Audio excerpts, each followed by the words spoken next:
Hello friends, welcome to our channel education e class.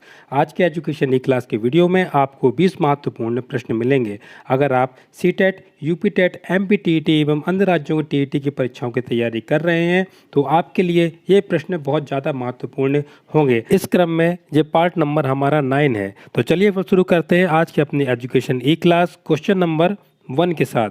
Question number 1 आपके सामने, बिना किसी उद्देश्य के तथा बिना समय तथा स्थान के जो शिक्षा व्यक्ति ग्रहण करता है उसे क्या कहते हैं। यानी कि बिना किसी उद्देश्य के और समय के और स्थान के जो व्यक्ति शिक्षा ग्रहण करता है उस शिक्षा को क्या कहते हैं। अप्रत्यक्ष शिक्षा, व्यक्तिगत शिक्षा, अनौपचारिक शिक्षा या औपचारिक शिक्षा। तो इस प्रकार की जो शिक्षा व्यक्ति ग्रहण करता है उसको कहते हैं अनौपचारिक शिक्षा। क्वेश्चन नंबर 2, निम्नलिखित में छात्रों की कक्षा में बैठने की कौन सी व्यवस्था सर्वाधिक उपयुक्त है। ऑप्शन नंबर ए आपके सामने आएगा पहले कि शरारती बच्चों को प्रथम पंक्ति में तथा सीधे बालकों को पीछे की पंक्ति में बिठाया जाए। ये आंसर तो आपका बिल्कुल भी गलत है, ये बिल्कुल सही नहीं होगा। अब बात करते हैं ऑप्शन नंबर 2 की, छात्रों को योग्यता के समूह में बैठाया जाए। तो ये भी गलत है कि आपको जो उच्च श्रेणी के छात्र हैं उनको अलग बैठा लें और जो निम्न योग्यता के छात्र हैं उनको अलग बैठा लें। तो ये भी आपका ऑप्शन सही नहीं होगा। ऑप्शन नंबर सी की बात करते हैं, कक्षा में बालक बालिकाओं को पृथक बैठने की व्यवस्था की जाए। तो बालक और बालिकाओं को अलग अलग बैठाकर आप इस प्रकार से अध्ययन कार्य कराएंगे तो ये भी उचित नहीं है। यानी कि सभी को समान शिक्षा का अवसर मिलना चाहिए। ऐसा कुछ नहीं है कि योग्यता लोगों को अलग बैठाएं अपन और अयोग्य लोगों को अलग बैठाएं। तो ये ऑप्शन भी आपका ठीक नहीं है। यानी छात्रों को कक्षा में कहीं भी बैठने की सुविधा प्रदान की जानी चाहिए। यह आपका ऑप्शन सही होगा। अब बढ़ते हैं क्वेश्चन नंबर 3 की ओर। जॉन डेवी ने शिक्षा को परिभाषित किया। यानी कि जॉन डेवी ने शिक्षा को किस प्रकार परिभाषित किया है। जीवन की तैयारी के रूप में, कार्य करने हेतु उग्रत रहने के रूप में, ज्ञानार्जन के रूप में या करके सीखने के रूप में। तो जॉन डेवी के अनुसार शिक्षा को परिभाषित किया गया है वह है करके सीखने के रूप में। यानी आप पहले करें, करने के द्वारा ही कुछ चीज़ सीखें, वो है आपके जॉन डेवी के अनुसार शिक्षा को परिभाषित किया गया है। तो आपका ऑप्शन नंबर डी यहाँ सही है। अब बढ़ते हैं क्वेश्चन नंबर 4 की ओर। एक प्राथमिक स्कूल की प्रथम कक्षा में केंद्रीय शिक्षण कार्य होना चाहिए। छात्रों को पढ़ाना, लिखना, शब्द संरक्षण या फिर अंक गणित। तो देखिए, आप प्राथमिक स्कूल शिक्षा की यहाँ बात कर रहे हैं तो प्राथमिक स्कूल में सबसे महत्वपूर्ण कार्य होता है केंद्रीय शिक्षण कार्य के अंतर्गत वो आता है आपको छात्रों को पढ़ाना। यानी कि जो ऑप्शन नंबर ए होगा वो आपको आएगा, सबसे पहले छात्रों को पढ़ाना ही आएगा। अब बढ़ते हैं क्वेश्चन नंबर 5 की ओर। निम्नलिखित में से बाल खेल समूह का प्रतिनिधि कथन है। यानी जो बाल खेल समूह होते हैं उनके प्रतिनिधि का क्या कथन होगा। समूह में 2 लिंगों को प्राथमिकता। ये बिल्कुल सही नहीं है कि आप किसी व्यक्ति विशेष को या फिर व्यक्ति या स्त्री या पुरुष को प्राथमिकता देके उसका आपका बाल खेलों का आप आयोजन करें। बालकों में मूल्यों के प्रति लगाव, ये भी आपका बिल्कुल भी सही नहीं है आंसर। अब बालकों को शारीरिक संगठन में पर्याप्त अंतर, और ये आपका ऑप्शन बिल्कुल सही है। और बालकों की शारीरिक ऊर्जा एवं स्थिति, देखिए बालकों में शारीरिक संगठन में पर्याप्त अंतर होना चाहिए। यानी कि एक ही अपने उम्र के जो बालक होते हैं उनको देख के, जैसे मान लो कोई 4th क्लास में बच्चा पढ़ता है, कोई 8th क्लास में बच्चा पढ़ता है, उसके शारीरिक संगठन के अनुसार ही बाल खेलों का आयोजन किया जाना चाहिए। यानी कि ऑप्शन नंबर आपका सी यहाँ पर सही होगा। अब बढ़ते हैं क्वेश्चन नंबर 6 की ओर। बालक के समाजीकरण का उद्देश्य होता है व्यक्तिगत सामाजिक समायोजन में वृद्धि करना, बालकों की अभिव्यक्ति पसंदों तथा विश्वासों का विकास करना, या फिर समूह मानकों को ग्रहणशील बनाना, या फिर सामाजिक समूह के प्रतिमानों को विकसित करना। तो यहाँ पर जो क्वेश्चन नंबर 6 का जो आंसर है वो आपका आंसर होगा डी, सामाजिक समूहों के प्रतिमान को विकसित करना। यह बालक के समाजीकरण का उद्देश्य होता है। अब बढ़ते हैं क्वेश्चन नंबर 7 की ओर। ये भी एक महत्वपूर्ण प्रश्न है। श्रव्य सामग्री द्वारा जो प्राथमिक उद्देश्य पूर्ण किया जाता है वह क्या है। कम शब्दों में अनेक प्रकार के उत्तम अनुभव पूर्ण किया जाता है, या छात्रों को वास्तविक अध्ययन के समय सार्थक सहभागिता प्रदान करता है। जो सूक्ष्म विचार मुद्रित पाठ्यक्रम में स्पष्ट नहीं हो पाते हैं उन्हें स्पष्ट रूप से प्रदर्शित किया जाता है, या फिर अधिगम अनुभव संबंधी विभिन्न पक्षों को स्पष्टीकरण किया जा सकता है। यहाँ हम बात कर रहे हैं आपके द्रव्य श्रव्य सामग्री के अंतर्गत। तो जो उसको प्राथमिक उद्देश्य जो पूर्ण किया जाता है वो आपका होता है अधिगम अनुभव संबंधी विभिन्न पक्षों को स्पष्ट करके उस चीज़ को शिक्षण कार्य को पूर्ण करना, यानी कि ऑप्शन नंबर 7 का जो आंसर है वो आपका डी वाला आंसर सही होगा। अब पढ़ते हैं अपने अगले प्रश्न की ओर। पठ्येतर क्रियाओं का विकास होना चाहिए माता पिता एवं शिक्षक संगठन द्वारा तैयार सुदृढ़ योजना के आधार पर। तो देखिए ये तो आपको कथन बिल्कुल भी या आपका जो आंसर कह रहे हैं वो बिल्कुल भी सही नहीं है।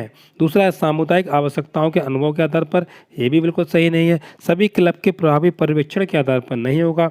अब जो भी पाठ्येतर क्रियाओं का विकास होना चाहिए वो छात्रों द्वारा अभिव्यक्त आवश्यकताओं एवं रुचियों के आधार पर होना चाहिए, यानी जो पाठ्यक्रम का जो भी क्रियाएं होना चाहिए, जो भी विकास होना चाहिए वो छात्रों को हित में रखते हुए, छात्रों को ध्यान को केंद्रित में रख के उनकी रुचियों के आधार पर ही उसका पाठ्येतर क्रियाओं का विकास होना चाहिए।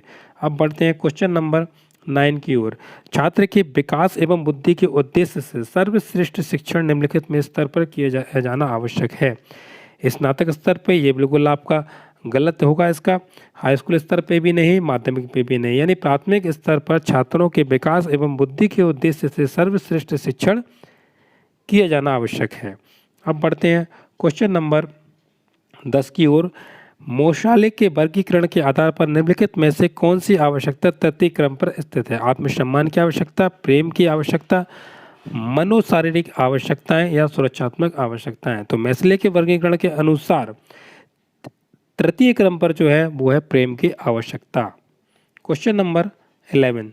भारत में जन शिक्षण नियम तथा उत्तर साक्षरता जैसे कार्यक्रम यहाँ के छोटे छोटे सामुदायिक एवं निकटतम अंतर्व्यक्तिगत संबंधों के निर्माण में निर्णायक भूमिका अदा करेंगे। इस कथन से आप सहमत हैं? देखिए भारत में जन शिक्षण नियम तथा उत्तर साक्षरता जैसे कार्यक्रम यहाँ के छोटे छोटे समुदाय में निकटता अंतर्व्यक्ति संबंधों के निर्माण में निर्णायक भूमिका अदा करेंगे। इस कथन से हम कम सहमत हैं। मेरे अनुसार तो इसका आंसर आपका बी होना चाहिए। अब बढ़ते हैं क्वेश्चन नंबर 12 की ओर। ऐसे देखने में आता है कि ग्रामीण परिवेश के बालक प्रायः हाई स्कूल से आगे की शिक्षा बिना उत्तीर्ण किए ही विद्यालय छोड़ देते हैं। इसका कारण क्या है? वे छात्र विद्यालय पाठ्यक्रम से दुखी हैं। भाई ये तो नहीं होगा इसका आंसर। अब जो बढ़ते हैं अपना आपका जो अगला क्वेश्चन है कि उन छात्रों के माता पिता शिक्षा हेतु अपेक्षित धन व्यय करने में असमर्थ हूँ, ये भी एक सही कारण नहीं हो सकता है। आप बेशीघ्र रोजगार प्राप्त करने का उत्सुक रहते हैं, ये भी नहीं होता है।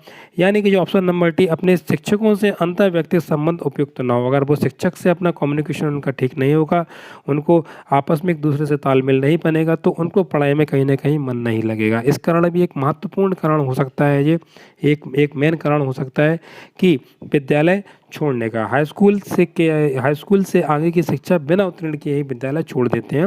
उनको शिक्षकों का और जो उनका बालक होता है उन दोनों के बीच में तालमेल बहुत अच्छा होना चाहिए। सारी परेशानियों को उनको सॉर्ट आउट करने की शिक्षक के अंदर वो योग्यता होना चाहिए। शिक्षक को अपने बातों से प्रायः बच्चों को उसकी समस्याओं को सुनना चाहिए, ताकि उनको पढ़ने में उनकी रुचि बनी रहे और वो शिक्षण कार्य को नियमित तौर पर आगे बढ़ा सके। तो अब बढ़ते हैं क्वेश्चन नंबर 13 की ओर। निम्नलिखित में से कौन सा कथन एक पाठ्य योजना निर्माण में न्यूनतम लाभ प्रदान करता है? यूनिट के शीर्षक का विश्लेषण, यूनिट के लक्ष्यों पर विचार विमर्श, यूनिट के दोषों का विवरण या फिर यूनिट के लिए शिक्षण सामग्री का उपयोग। तो यूनिट के दोषों का विवरण इस प्रश्न का जो आपका आंसर होगा। अब बढ़ते हैं क्वेश्चन नंबर 14 की ओर।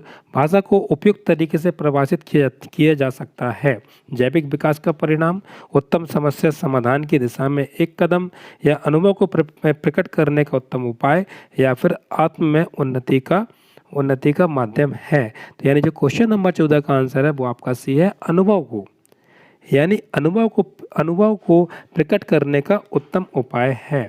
क्वेश्चन नंबर 15 की ओर। कोर पाठ्यक्रम निम्नलिखित में से किस पहलू पर जोर नहीं देता है? यानी कि जो कोर पाठ्यक्रम होता है, पाठ्यक्रम होता है वो प्रजातांत्रिक विधियों पर जोर देता है, समस्या समाधान को जोर देता है, सहकारिता योजना को जोर देता है, यानी कि विषय वस्तु के उचित संगठन को जोर नहीं देता है, यानी कि ऑप्शन नंबर 3। Question number 16। निम्नलिखित में से किस शिक्षा स्तर पर पाठ्यक्रम निर्माण में वैज्ञानिक विधियों का सर्वोत्तम रूप से प्रयोग होता है? तो इसका जो आंसर है आपका क्वेश्चन नंबर 16 का आंसर होगा आपका प्राथमिक स्तर पर। क्वेश्चन नंबर 17, किसी पाठ्यक्रम की प्रभात पात के निर्धारण में निम्नलिखित में से कौन सा प्रमुख कारण है? तो वो होती है आपकी छात्रों की रुचि, यानी 17 का आंसर सी होगा। छात्रों की रुचि होगी पाठ्यक्रम में, तभी उसी प्रकार से पाठ्यक्रम का निर्धारण होना चाहिए। क्वेश्चन नंबर 18, कक्षा 5 के सोशियोग्राम में कौन सी बात स्पष्ट नहीं है? बहुत कम मित्र, बिल्कुल आप याद कर लें इसको, बहुत कम मित्र बात स्पष्ट नहीं है। क्वेश्चन नंबर 19 की ओर, बालक में वांछनीय अवांछनीय व्यवहार के दर्शन होते हैं, बालक में होते हैं, तो इसका आंसर है अनुपयुक्त समायोजन के कारण ही बालक में वांछनीय अवांछनीय व्यवहार के दर्शन होते हैं। क्वेश्चन नंबर लास्ट, विद्यालय में अध्ययन इकाई का विश्लेषण निम्नलिखित के अनुसार किया जाना चाहिए। तो इसका जो आंसर है आपका उद्देश्य एवं उनकी प्राप्ति। तो ये था आज का हमारा 20 महत्वपूर्ण प्रश्न। अगर आपको हमारे क्वेश्चन अच्छे लग रहे हैं तो हमारे चैनल को लाइक करें, वीडियोस को शेयर करें, और हमारे चैनल को, अगर आप नए हो, फर्स्ट टाइम चैनल पर आए हो, तो आप हमारे चैनल को सब्सक्राइब कर लें, बेल आइकन पर क्लिक कर लें, जिससे जब भी हम कोई नया वीडियो बनाएं उसकी नोटिफिकेशन आप तक पहुंच सके। धन्यवाद।